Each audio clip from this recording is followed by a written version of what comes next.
Film dibuka di sebuah gurun terpencil di negara Irak, di mana wilayah ini banyak sekali kelompok pemberontak brutal yang kerap menjarah warga lokal dan para turis asing.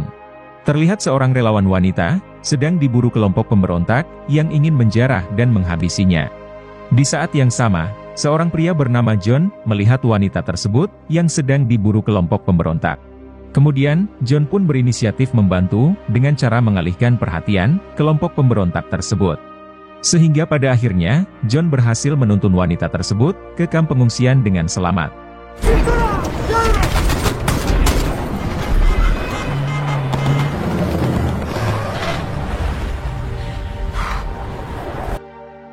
Sebenarnya, ini adalah kawasan pabrik minyak Prancis, tapi juga dijadikan sebagai tempat pengungsian untuk menampung para pengungsi yang sudah berjumlah 5.000 jiwa, yang mana sebagian besar adalah warga lokal yang hartanya dirampas dan rumahnya dibakar oleh kelompok pemberontak brutal.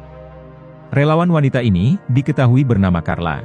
Carla berterima kasih kepada John yang telah menyelamatkan nyawanya dari serangan kelompok pemberontak tersebut. Kalau bukan karena John, Carla mungkin sudah diperkaos dan dihabisi oleh mereka. Kemudian kita diberitahu bahwa ternyata John adalah mantan tentara Prancis yang dulu pernah bertugas di Irak. Akan tetapi, John memutuskan menetap di wilayah ini untuk membantu warga lokal yang kerap ditindas oleh kelompok pemberontak.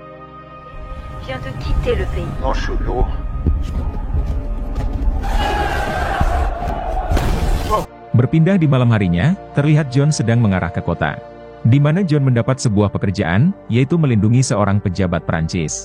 Singkat cerita, John tiba di kediaman si pejabat. Tugas John adalah mengawal si pejabat menuju ke bandara, yang sembari membawa berangkas uang, yang bernilai 10 juta dolar. Di waktu yang bersamaan, datanglah sekretaris perusahaan sumur minyak, yang ingin menawarkan kerjasama kepada si pejabat tersebut. Namun si pejabat menolak, dan tetap akan terbang ke Perancis, sembari membawa berangkas uang tersebut, malam ini juga. Pada waktu yang bersamaan, pasukan polisi korup datang, bermaksud merampok uang si pejabat. Kemudian, tanpa ragu mereka menghabisi sang pejabat tersebut. Sehingga terjadilah aksi baku hantam antara John, dua pengawal si manajer, dan juga para polisi korup.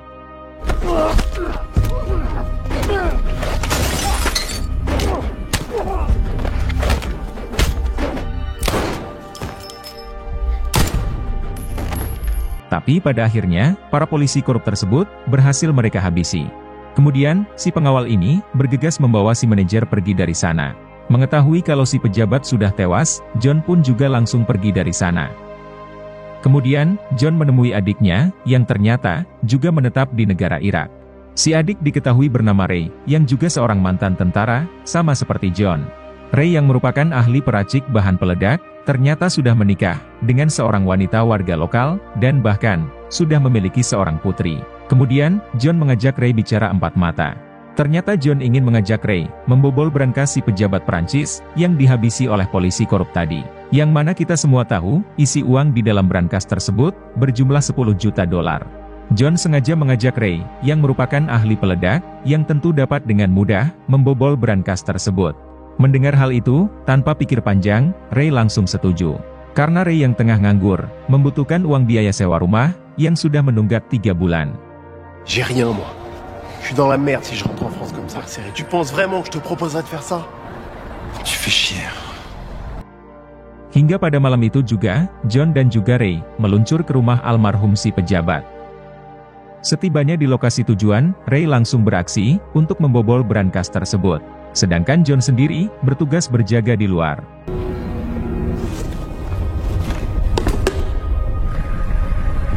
Namun di tengah itu, pasukan polisi mulai berdatangan untuk menganalisa TKP pembunuhan tersebut. John yang menyadari akan hal itu, ia terpaksa bersembunyi dan tidak sempat memberitahu Ray perihal kedatangan para polisi tersebut. Sementara Ray berhasil memasang alat peledak pada kunci berangkas tersebut yang sebentar lagi akan meledak.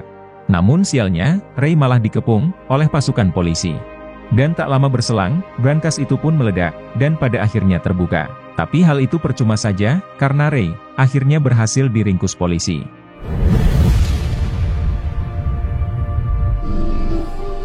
Ketika akan dibawa ke dalam mobil, Ray sempat menatap ke arah John yang tengah bersembunyi.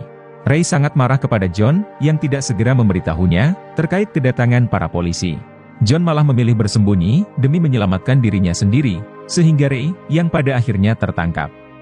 6 bulan pun berlalu, Ray memanfaatkan skill bela dirinya menjadi seorang petarung handal di dalam penjara tersebut. Ray selalu menang dalam setiap pertarungan, bahkan napi sangar bertubuh kekar yang didatangkan dari penjara lain tetap tak mampu mengalahkan Ray.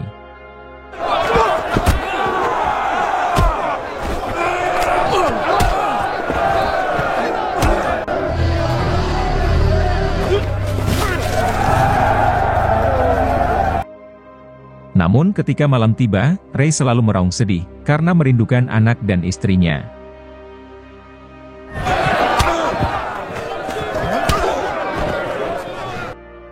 Ternyata istri Ray yang bernama Salma, dan putri Ray yang bernama Siti, dibawa oleh John, tinggal di kamp pengungsian. Agar di sana, Ray bisa menjaga dan melindungi adik ipar dan keponakannya itu. Lagi pula anak dan istri Ray tersebut, telah diusir dari kontrakan mereka, karena terlambat membayar sewa. Setidaknya, hanya ini yang bisa John perbuat untuk menebus kesalahannya. Yang secara tidak langsung, menyebabkan adiknya itu di penjara. Namun pada hari itu, salah satu sumur minyak meledak.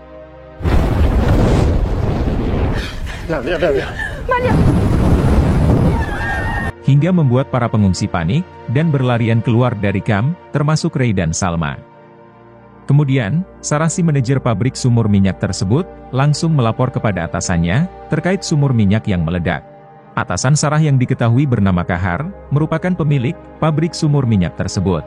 Kahar mengatakan, kalau di bawah sumur tersebut, terdapat 2 buah lorong deposit gas, yang berukuran sangat besar. Apabila api sumur tidak segera dipadamkan, maka kedua lorong deposit gas tersebut akan meledak. Dan dampak dari ledakan tersebut, tidak hanya akan membuat perusahaan menjadi bangkrut total, tapi juga akan menghancurkan seluruh kamp pengungsian yang menampung 5.000 pengungsi.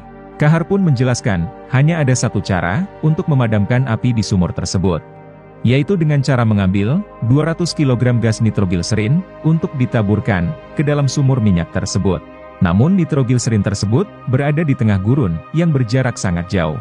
Dan untuk menjemput nitro tersebut, perusahaan membutuhkan orang-orang profesional yang bisa melawan para pemberontak brutal. Karena di wilayah keberadaan nitro tersebut, terdapat ratusan pemberontak bersenjata yang berkeliaran di sana. Selain itu, misi ini juga membutuhkan seseorang yang ahli dalam ilmu peledakan. Karena gas nitro tersebut sangat mudah untuk meledak jika ditangani oleh orang yang sembarangan. Kahar menugaskan Sarah merekrut pasukan pilihan dalam misi mengambil gas nitroglycerin tersebut. Sebagai imbalannya, Kahar akan membayar $1 juta kepada masing-masing dari mereka. Untungnya Sarah mengetahui siapa saja orang yang tepat dalam mengemban misi sulit ini.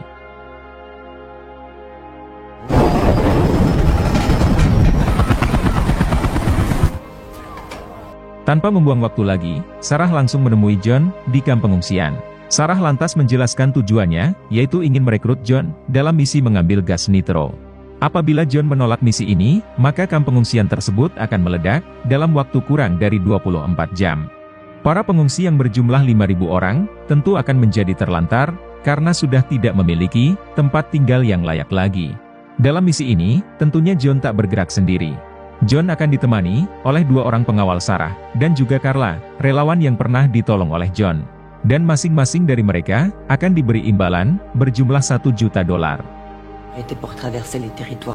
Comment vous allez faire sortir mon frère? Demi menyelamatkan tempat tinggal para pengungsi, John pun pada akhirnya setuju menerima misi ini. Akan tetapi, mereka masih kekurangan 1 anggota lagi yang ahli dalam bidang peledakan. Menanggapi hal itu, John langsung menyebut nama adiknya, yaitu Ray, yang seorang ahli peledak dan pendeteksi ranjau yang handal. Namun sayangnya, sekarang Ray mendekam di penjara.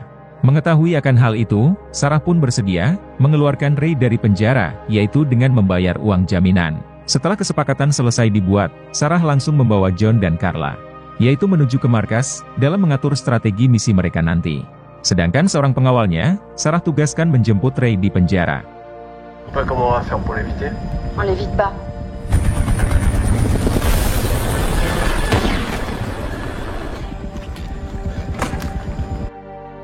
Berpindah ke Ray, yang dibawa sipir, menuju keluar dari sel.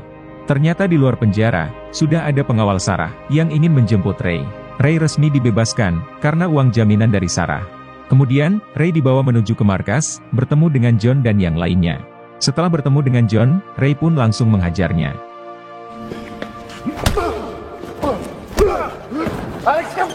John mencoba menjelaskan kalau ia tidak pernah menjebak Ray masuk ke dalam penjara. Bahkan John sendiri juga nyaris saja ditangkap jika ia tak segera bersembunyi. John juga berusaha mencari uang untuk menjamin Ray keluar dari penjara, akan tetapi John gagal. Untuk menebus kesalahannya, John lantas menjaga istri dan anak Ray selama Ray mendekam di penjara, yaitu membawa mereka berdua tinggal di kamp pengungsian. Apabila Ray menolak misi ini, maka istri dan anaknya tidak akan punya tempat tinggal lagi. Karena kurang dari 24 jam lagi, kamp pengungsian tersebut akan meledak. Ray yang seorang ahli peledak, ditugaskan mengambil gas nitro, untuk dimasukkan ke dalam truk, dan dibawa ke kamp pengungsian. Sementara John dan yang lainnya, bertugas melawan para pemberontak, yang kemungkinan besar, akan menghadang mereka. Setelah mendengar penjelasan dari John, akhirnya Ray memaafkan saudaranya itu, dan setuju menerima misi ini. Pengawal Sarah yang bernama Martin, langsung menjelaskan strategi misi, yang akan mereka jalankan nanti. Termasuk mempersiapkan persenjataan, karena misi mereka ini, harus tuntas dalam waktu 20 jam. Apabila lebih dari itu, misi mereka dinyatakan gagal, dan kamp akan hancur meledak.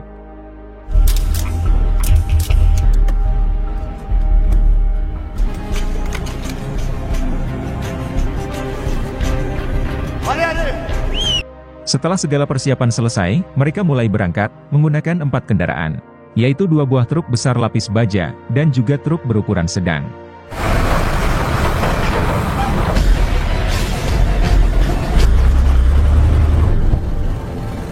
Singkat cerita, mereka tiba di tempat tujuan, lokasi di mana nitro itu disimpan.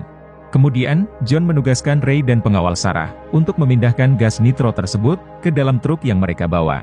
Sedangkan John dan Carla, bertugas berjaga di luar.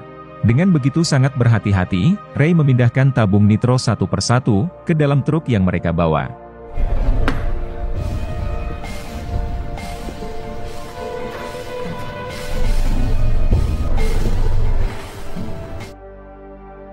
Setelah mendapatkan 200 kg nitro, mereka langsung bergerak, menuju pulang ke kamp pengungsian. Tak lama setelah mereka pergi, tempat penyimpanan nitro tersebut, malah tiba-tiba meledak. Kemungkinan besar disebabkan oleh satu tabung nitro yang terjatuh. Diketahui kalau di gudang nitro tersebut, terdapat ratusan orang pekerja warga sipil, yang malangnya, harus tewas karena ledakan besar tersebut.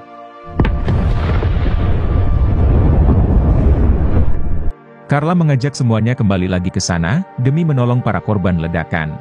Tetapi Martin melarang, karena waktu yang mereka punya, hanya tersisa 15 jam lagi. Lagi pula ledakan sudah terjadi, dan mereka tidak bisa berbuat banyak, untuk menyelamatkan para korban. Menanggapi hal itu, Carla yang seorang relawan kemanusiaan, tentu kesal dengan Martin yang egois. Yang terkesan lebih mementingkan pabrik minyak, ketimbang nyawa ratusan warga sipil. Saking kesalnya, Carla sampai pindah mobil.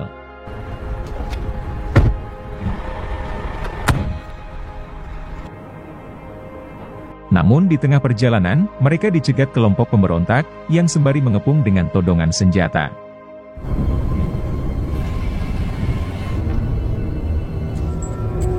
Sebagai pemimpin misi, Martin mencoba bernegosiasi dengan ketua pemberontak tersebut. Si ketua pemberontak mengatakan, Martin harus membayar $5 juta jika ingin pergi dengan selamat. Martin pun menjawab, kalau saat ini, mereka tidak mengantongi uang sebanyak itu. Teman Carla yang panik dan ketakutan, ia malah keluar dari mobil, dan memohon kepada kelompok pemberontak, agar membiarkan mereka pergi. Sehingga membuat ketua pemberontak marah, dan berusaha menghabisi teman Carla. Melihat hal itu, Ray lantas turun dari truk, dan berhasil melumpuhkan si ketua pemberontak. Sehingga baku tembak sengit, tak dapat dihindari lagi.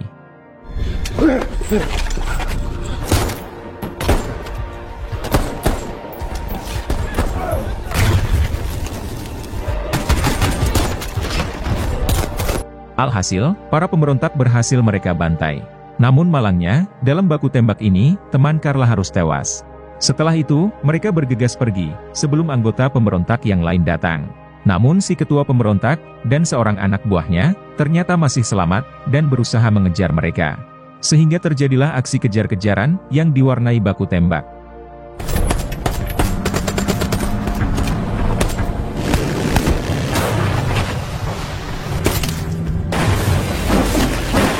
Namun pada akhirnya, si ketua pemberontak dan anak buahnya tersebut kali ini benar-benar tewas dibantai oleh Martin. Kemudian, John dan juga Ray turun dari truk untuk memeriksa keadaan tabung nitro. Terlihat tali peti tabung nitro telah longgar, dan Ray segera memperbaikinya lagi. Karena jika sampai tabung nitro itu terjatuh, mereka semua akan tewas meledak.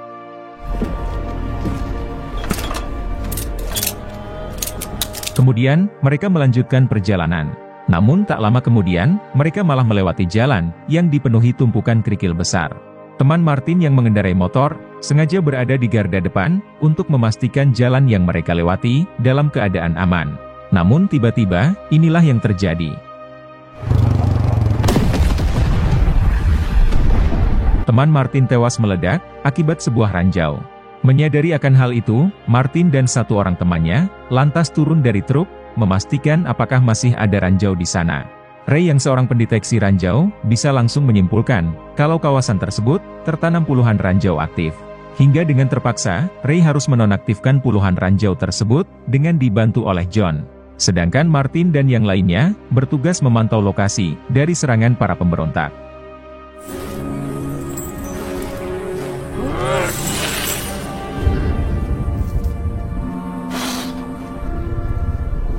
Singkat cerita, Ray sudah berhasil menonaktifkan 5 buah ranjau. Namun sialnya, John malah tanpa sengaja menginjak sebuah ranjau aktif. Menyadari akan hal itu, Ray meminta John untuk tetap tenang. Karena dirinya akan berusaha menonaktifkan ranjau tersebut. Namun setelah diteliti, Ray baru menyadari kalau ranjau yang diinjak oleh John adalah ranjau tipe auto, alias tak bisa dinonaktifkan. Namun Ray tetap tak putus asa untuk menyelamatkan saudaranya itu. Ray meminta John memegang tangannya, dan bersama melompat sejauh mungkin dari ranjau yang akan meledak tersebut.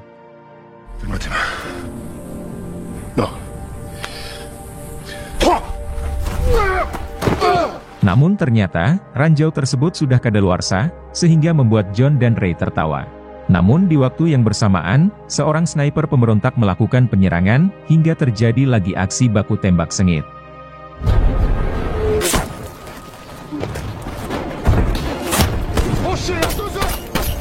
Pada akhirnya, teman Martin berhasil menghabisi sniper tersebut. Namun malangnya, teman Martin malah tanpa sengaja menginjak sebuah ranjau aktif, hingga membuatnya tewas seketika.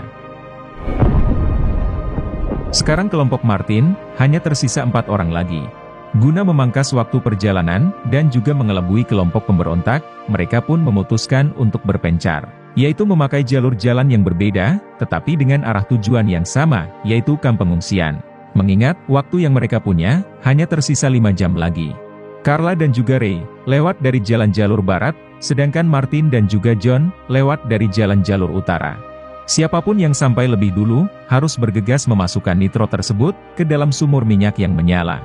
Hingga dengan begitu, ledakan bisa digagalkan. Tanpa membuang waktu lagi, mereka berempat mulai bergerak, melanjutkan perjalanan dengan rute berbeda.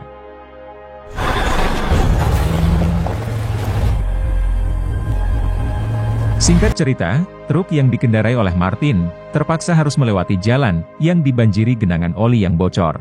John lantas turun dari truk, untuk memastikan dalam genangan oli tersebut, tidak ada ranjau yang aktif.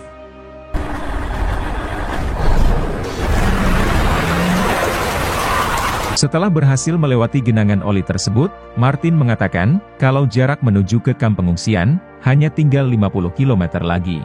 Yang mana itu artinya, mereka akan segera sampai, dan jasa John sudah tidak dibutuhkan lagi. Kemudian, Martin menodongkan senjata ke arah John, dan bersiap akan menghabisinya. Akhirnya kita diberitahu, kalau Sarah, yaitu si manajer pabrik sumur minyak, sengaja memanfaatkan John, Carla dan juga Ray, yaitu untuk mengambil nitro tersebut, agar tidak mudah meledak. Dan yang paling terpenting, adalah melawan para pemberontak bersenjata. Setelah bahaya berhasil diatasi, John, Ray dan juga Carla, harus segera dilenyapkan. Termasuk menghabisi teman Carla, dan juga kedua teman Martin. Setelah mereka semua tewas, maka upah mereka, yang masing-masing berjumlah $1 juta, akan menjadi milik Sarah dan Martin. Martin langsung menembak John, hingga membuatnya tumbang tak sadarkan diri.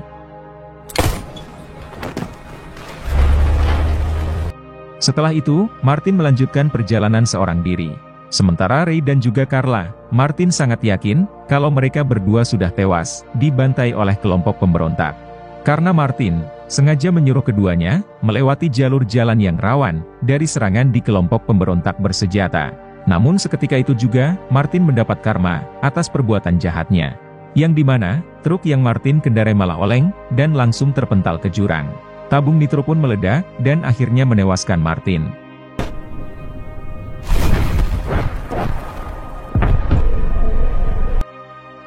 Ledakan besar yang terjadi, disadari oleh Carla dan Ray, dari kejauhan. Keduanya dapat menyimpulkan, kalau yang meledak itu, adalah truk yang dikendarai, oleh Martin dan John.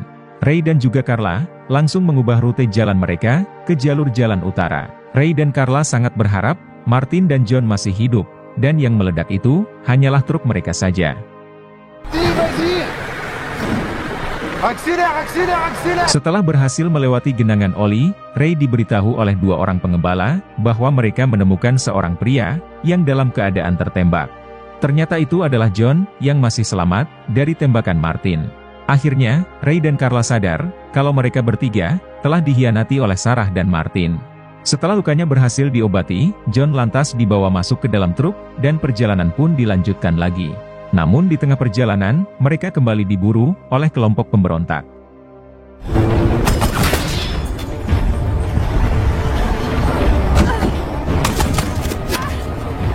Sialnya lagi, Ray dan juga Carla, sudah kehabisan amunisi. Sehingga dengan terpaksa, Carla menggunakan beberapa tabung nitro, untuk membantai para pemberontak.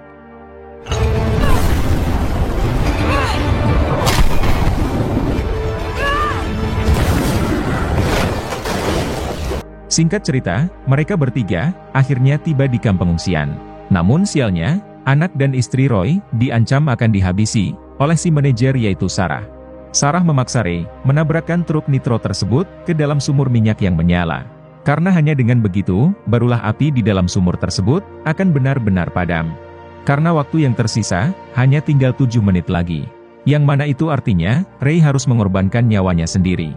Apabila Ray bersedia, Sarah pun berjanji, akan menjamin masa depan, anak dan juga istri Ray.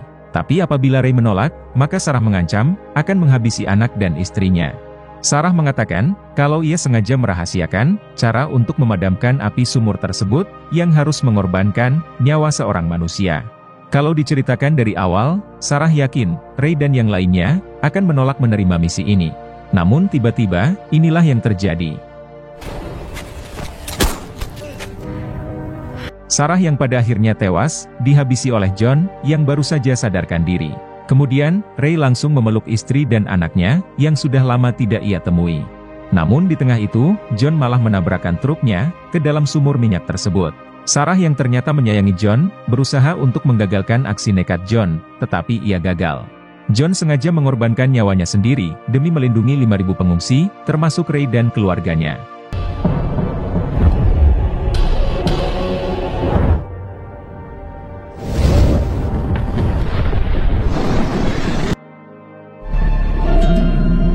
Karena pengorbanan John yang begitu besar, wilayah ini tidak jadi meledak, dan para pengungsi tidak kehilangan tempat tinggal mereka.